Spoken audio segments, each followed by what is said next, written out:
আসসালামু আলাইকুম। তো 0 পয়েন্ট ইউটিউব চ্যানেলের পক্ষ থেকে সকলকে স্বাগত জানাচ্ছি। আমি মোহাম্মদ নাইম হাসান। তো প্রাইমারি শিক্ষক নিয়োগের যে দ্বিতীয় ধাপ, এটার বিষয়ে একটা আপডেট আসছে। সেটা হচ্ছে আপনারা অনেকে বলতেছিলেন যে বিভিন্ন গণমাধ্যমে নিউজ আসছে যে 26 তারিখ অর্থাৎ 26শে জানুয়ারি প্রাইমারি শিক্ষক নিয়োগের যে দ্বিতীয় ধাপের পরীক্ষা সেটা অনুষ্ঠিত হবে।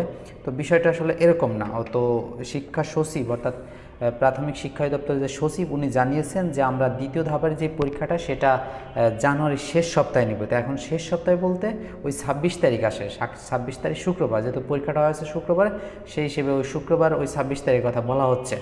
কিন্তু যেহেতু বলা হচ্ছে 26 তারিখ বা শেষ সপ্তাহে, তার মানে যে 26 তারিখ বা শেষ সপ্তাহে হবে এমনটা না।